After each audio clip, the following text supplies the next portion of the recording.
Ciao ragazzi, io sono Riccardo, bentornati nel mio canale YouTube e nel mio piccolo laboratorio. Oggi vi parlerò di queste due chiavi dinamometriche della Vanpo, un'azienda che mi ha contattato per farvi conoscere i suoi prodotti. Questa è una chiave dinamometrica classica a scatto che va da 20 fino a 220 Nm. Questa invece è una chiave dinamometrica digitale, me ne avete visto utilizzare un altro tipo, un altro modello, durante le recensioni degli avvitatori, di altre chiavi dinamometriche per avere un confronto, eccetera. Questa è il display retroilluminato, ci riporta sul display la coppia che raggiungiamo e funziona sia in senso orario che in senso antiorario. Adesso guarderemo tutti e due i prodotti da vicino, vedremo le caratteristiche, le guarderemo per bene da vicino. Vi ricordo che vi lascerò però il link giù nel primo commento nella descrizione con un probabile codice di sconto. Spero sempre di riuscire a ottenere dei codici di sconto per farvi pagare i prodotti un po' meno dei soliti prezzi. Per esempio queste si aggirano orientativamente attorno ai 60 euro, quindi speriamo di riuscire a ottenere uno sconto. Adesso mettiamoci sul bancone, guardiamo i prodotti da vicino e testiamoli. Iniziamo. E allora, le due chiavi dinamometriche arrivano all'interno di due custodie in plastica richiudibili con relativi accessori all'interno. Questa è la chiave dinamometrica classica a scatto, guardiamola per bene da vicino. Ovviamente tutto il corpo in metallo, l'unica parte in plastica è questo tappo posteriore. L'impugnatura ha questa parte zigrinata antiscivolo che ci permette di ruotarla per poter impostare il livello di coppia desiderato. L'unica unità di misura di questa chiave dinamometrica sarà quella dei Newton metro. In questo caso abbiamo riportata una scala ben incisa sul fusto ed ha un sistema per la rotazione dell'impugnatura con un blocco che ci permette di bloccarci esattamente in corrispondenza dei vari scatti. Per esempio, se io volessi spostarmi da questa posizione di uno scatto, potrei arretrare questa ghiera e poi, come vedete, va a posizionarsi esattamente in corrispondenza della tacca. Ora la messa a fuoco non ci aiuta, però ok. In questo modo è allineato, quindi sappiamo che ci siamo spostati esattamente di uno scatto. Per poter spostare di più scatti, ovviamente, va mantenuta in questo modo arretrata. Si imposta la coppia che ci interessa, dopodiché rilasciamo e anche in questo caso avremo impostato la nostra coppia con la massima precisione. Sulla parte alta invece abbiamo, come sempre, il cricchetto che ci permette di regolare il senso di rotazione, quindi senso orario e senso antiorario, e come vedete abbiamo il sistema per il rilascio della bussola che si attiva tramite la pressione di questo tasto. Infatti alla pressione questa sferetta rientrerà e fuoriuscirà questo pernetto dalla parte frontale.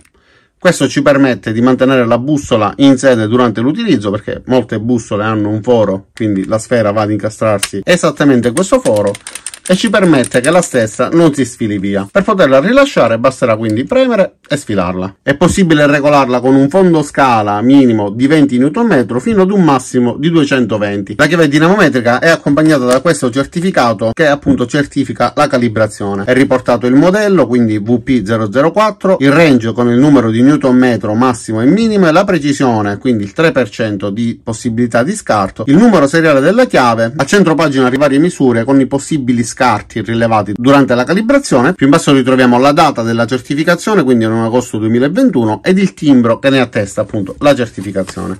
Ovviamente è una chiave dinamometrica destinata ad un utilizzo hobbistico, non nasce come chiave dinamometrica destinata ai professionisti, anche se per un ambito nel quale non è richiesta una precisione estrema, per esempio l'utilizzo sulle gomme dell'automobile eccetera, può essere utilizzata anche a livello professionale. Quando si stringono le gomme dell'automobile non è richiesta la precisione estrema, si deve stringere a 80 Nm circa, ma anche se dovessero essere strette a 79 o 85 non cambierebbe nulla.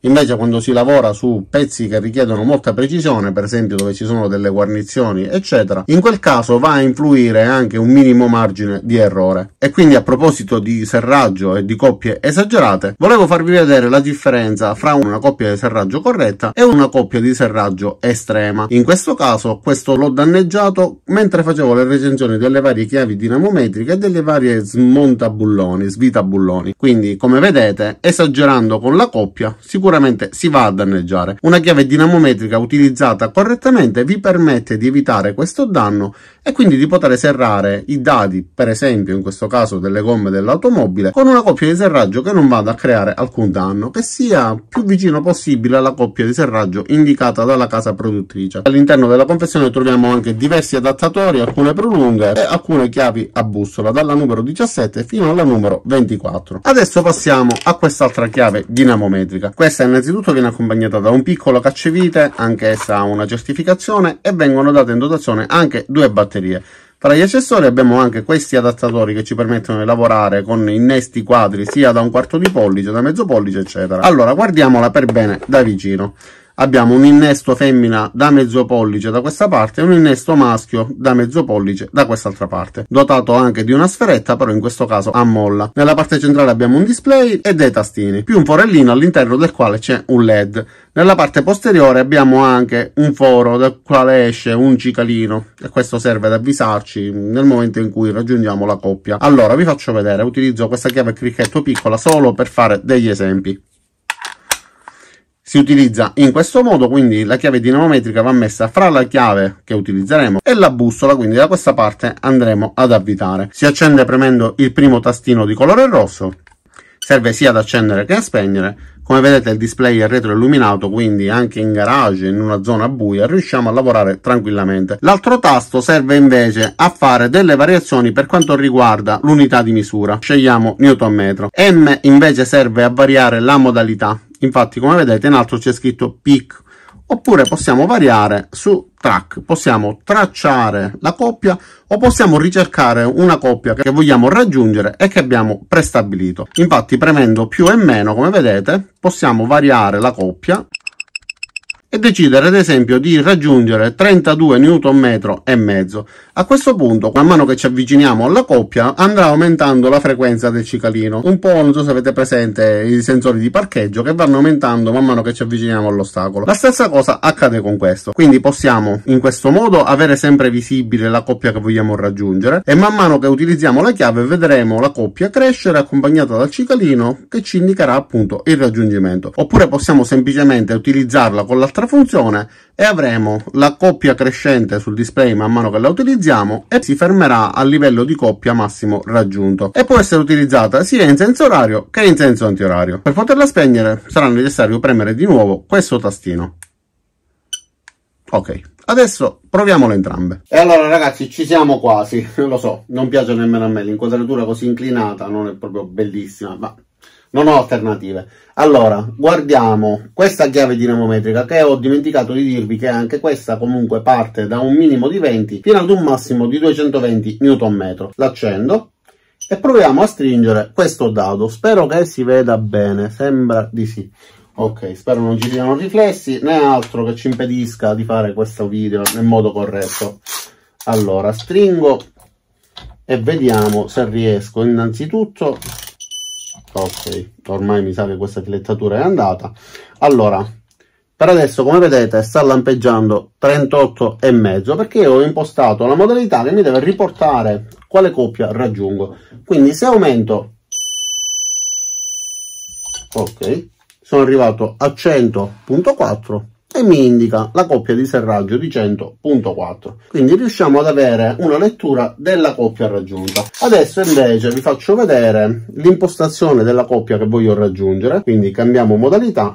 Abbiamo 32 Newton e mezzo, spero che si veda. Guardate, appena io comincio a ruotare cominciano ad aumentare i Newton metro sul display fino a raggiungere la coppia. Vedete, va aumentando adesso il bip, siamo a 28, 29, 31 e mezzo, 32. Appena raggiungerò 32 e mezzo sarà un bip fisso.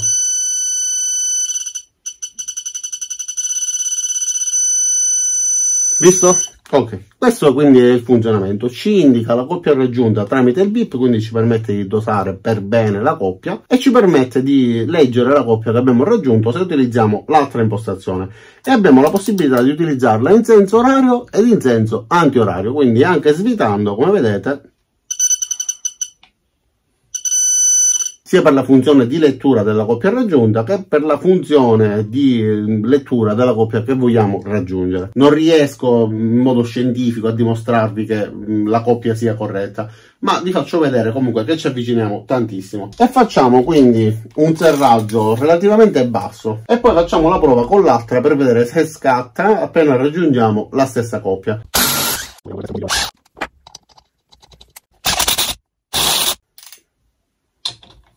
Abbiamo impostato 35 Nm, vediamo.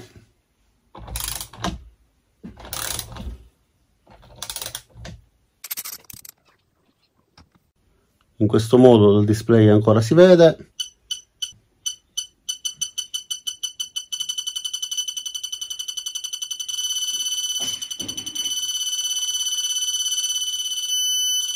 Ok, 35,3.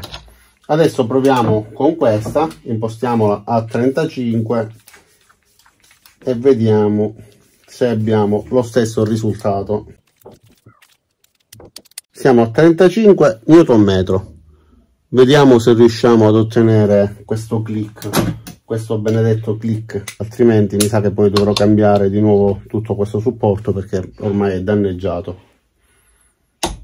Ok, sì, scatta immediatamente, quindi proviamo a metterlo a questo punto a 40 e vediamo se abbiamo un po' di rotazione. Sì, ragazzi, spero si sia visto, ha avuto un po' di rotazione, quindi adesso proviamo a impostarlo a 50 Nm e poi facciamo il test con l'altra chiave. Ok, è scattata, vediamo che coppia raggiungiamo prima che ruoti. Ovviamente, come vi ho detto poco fa, anzi no, impostiamo 50 Nm e facciamo fare tutte cose a lui. Così vediamo adesso quando diventa fisso. Ok, diventato fisso e abbiamo 50 Nm e 9, quindi per me affidabile. Poi la precisione chirurgica con questo tipo di test casalingo non ve la posso assicurare, però avete visto innanzitutto che come corrispondenza ci siamo. Per ora accontentiamoci di questi. E allora ragazzi, quindi cosa dire di queste due chiavi dinamometrica? Chiave classica a scatto e chiave digitale. Entrambe ci servono per capire qual è la coppia di serraggio che abbiamo impostato. Questa digitale ovviamente ha delle funzioni in più, ci permette di essere molto più preciso, ci aiuta il cicalino che ci conferma di aver raggiunto la coppia desiderata, e si può utilizzare in senso orario e antiorario. Avendo fatto la prova incrociata, quindi testando la coppia impostata con quella a scatto e verificandola con quella digitale e viceversa, abbiamo un'ulteriore conferma che le chiavi sono precise. Ho già fatto privatamente a telecamere spente tutti i controlli e i confronti anche con le altre chiavi dinamometriche che vi ho fatto conoscere, e le stesse erano già state testate con chiavi dinamometriche professionali. Però se avessi fatto tutti questi confronti nel video sarebbe durato un'eternità, quindi credete a me, ho fatto tutti i test. Come avete visto, già le due chiavi fra di loro appunto sono perfettamente allineate. Detto questo, non mi resta che ringraziarvi di aver visto questo video fino in fondo. Vi invito ad iscrivervi al mio canale, mettere mi piace al video se vi è piaciuto e l'avete ritenuto utile, cliccate sulla campanella qua giù per attivare le notifiche e ci vediamo a tutti i miei prossimi caricamenti. Ciao da Riccardo e a presto!